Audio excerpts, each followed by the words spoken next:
So ano po itong inilabas kanina ngayong araw ni Executive Secretary Lucas Bersamin na nag-uutos na magkaroon ng special holiday or pag-break o pagkakansila sa mga pasok sa paaralan dyan po sa area ng Pasay at papuntang mga bahagi ng Maynila, including some work areas ng government. Parang special holiday ang labas nila. Ano po ang kadahilanan nito? Yan ang himayin natin.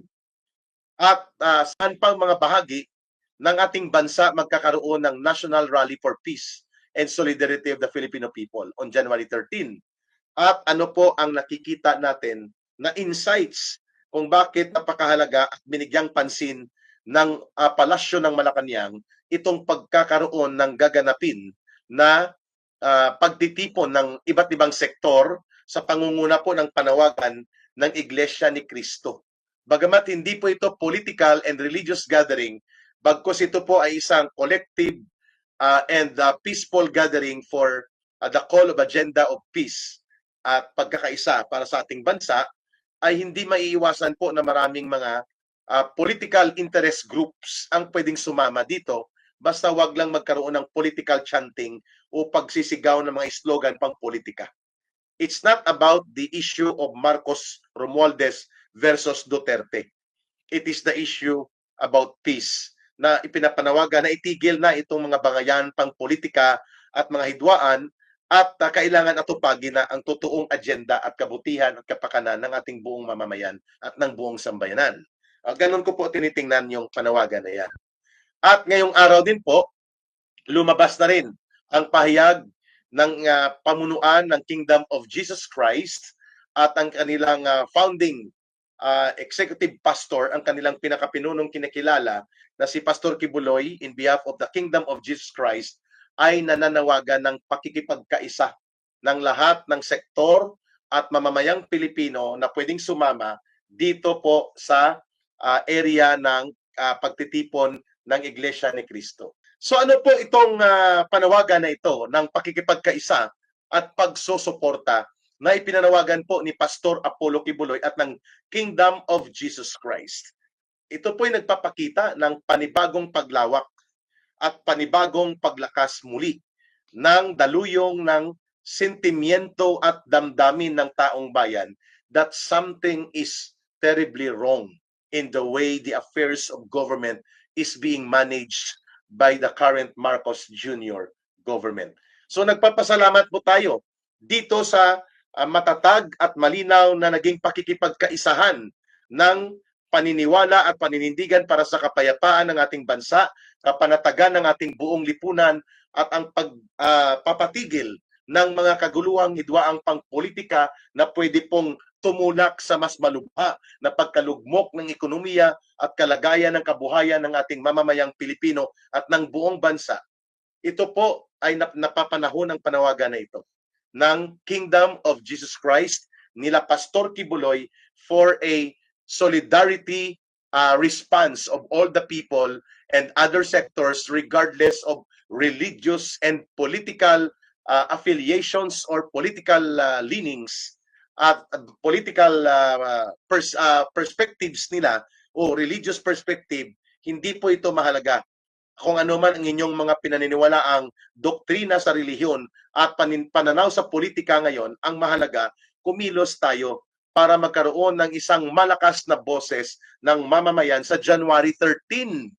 We go beyond the boundaries of religious denomination differences and political affiliation and ideology, magliban sa komunistang ideolohiya na ayaw talaga natin yan sumama dyan, ay magkaisa tayo sa kapanatagan, kapayapaan at pagkakaisa ng buong mamamayang Pilipino upang hindi tayo malugmok sa kumunoy ng kaguluhang pangpolitika at kaguluhan at kalugmukan sa kahirapan ng ekonomiya that our situation may possibly down spiral towards a situation similar to what happened and triggered the civil war in Syria and some similar situation doon sa Western African countries na naganap sa nakaraang mga ilang buwan.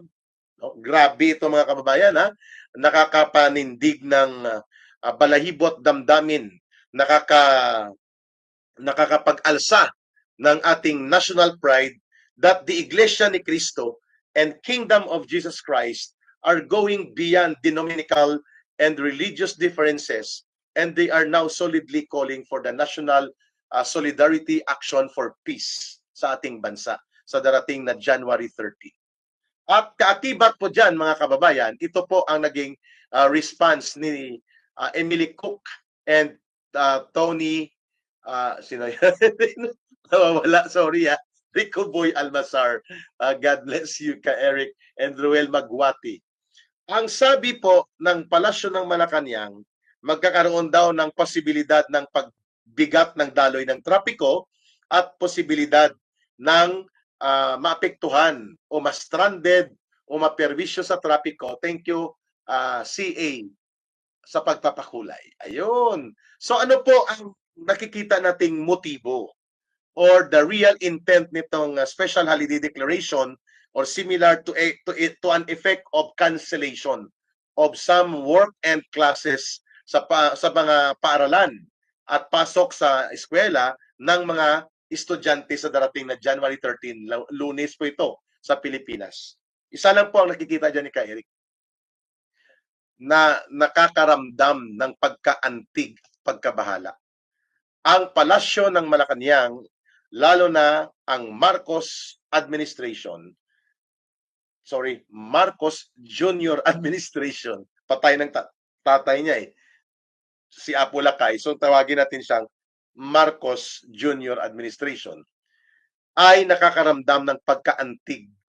Medyo affected talaga, hindi may dideny, at nagkakabahala sila na posibleng lumawak at lumakas ang sentimiento at pagtindig ng iba't ibang sektor na pwedeng dumaloy bilang take-off and kick-off gathering itong napipintong gaganapin na National Rally for Peace na pinangunahan ng Iglesia ni Cristo at ngayon ay sinusuportahan ng Kingdom of Jesus Christ.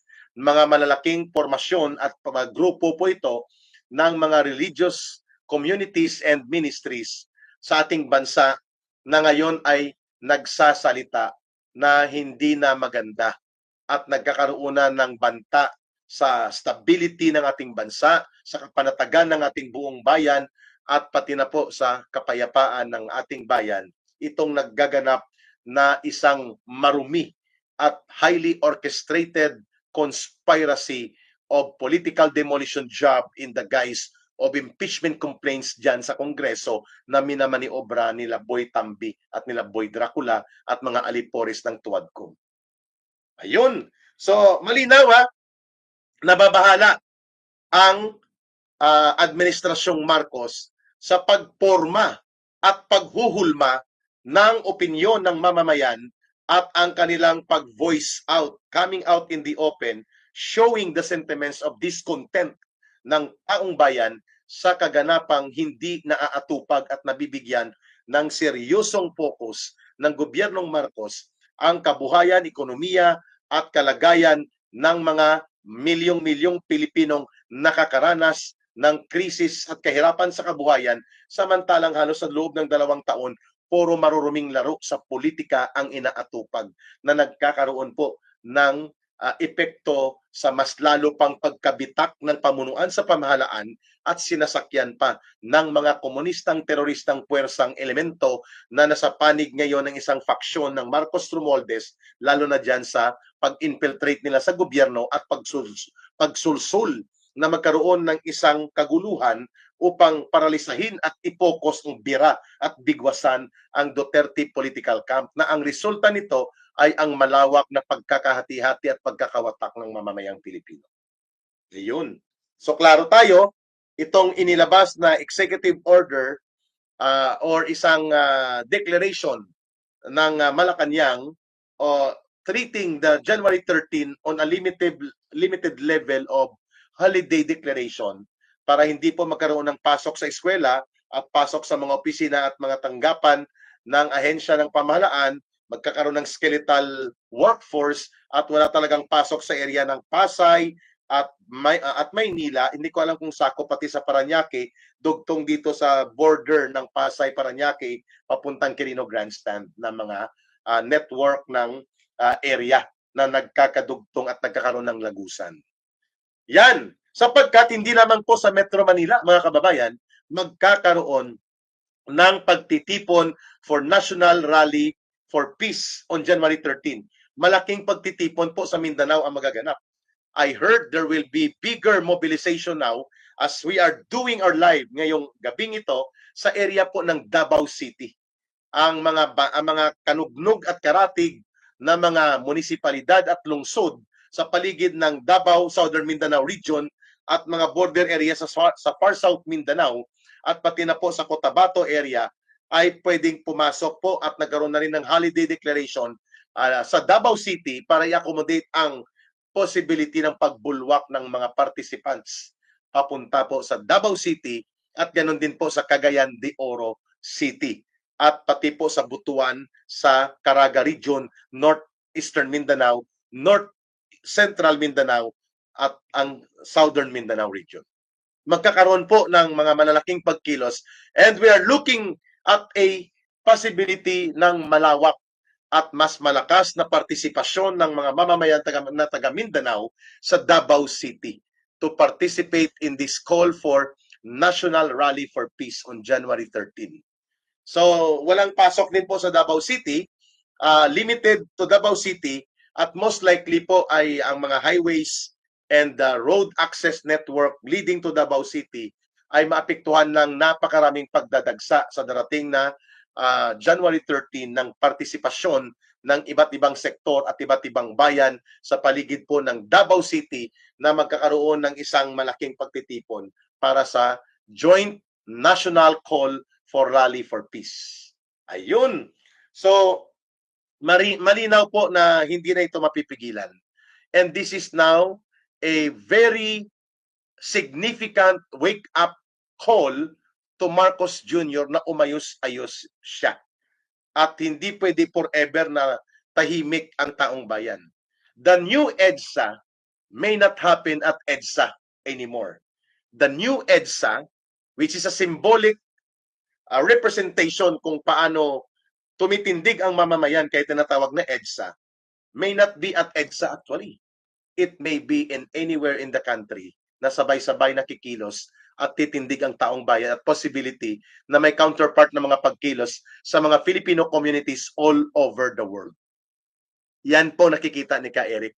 Signal and trigger of a national awakening that something is terribly and seriously wrong sa ating pamahalaan at nauuna ang kaguluhang pangpolitika, ang maruruming laro sa politika at tatanggalan nila ng mandato ang Vice Presidente upang mawala ang mga anumang natitirang hibla ng obstacles o balakid sa kanilang ambisyon nitong Marcos Romualdez na magkonsentra at magkonsolida ng kapangyarihan lagpas pa sa 2028 at ang only variable na hindi yan mangyayari ay ang pagkakaroon ng isang Duterte brand of leadership na ngayon ang walang ibang nagpapatuloy niyan is ang real, actual, constitutional successor to the president kung ito po ay magkaroon ng incapacity to govern and rule ang presidente, ang kanyang vice presidente na inelect at binigyan ng mandato ng 32 million ng mga Pilipino, si Sara Duterte. Ipapa-impeach nila? This is like a broad daylight highway robbery similar to highway robbery na tatanggalan mo ng political mandate and authority mandated by the sovereign electoral approval of the people in an electoral process noong 2022 ang vice presidente. It is a broad daylight, brazen, scandalous political highway robbery type of operation na ang nagsusulsul, nagmamaniobra ay ang mga komunistang terorista na mga grupo na mga urban operators na tinutukoy na natin dito. At ang nag-orchestrate, ang nagmamando bilang bastonero nila, sila Boy Dracula at sina Boy Tambi na alipores din siyempre ni Marcos.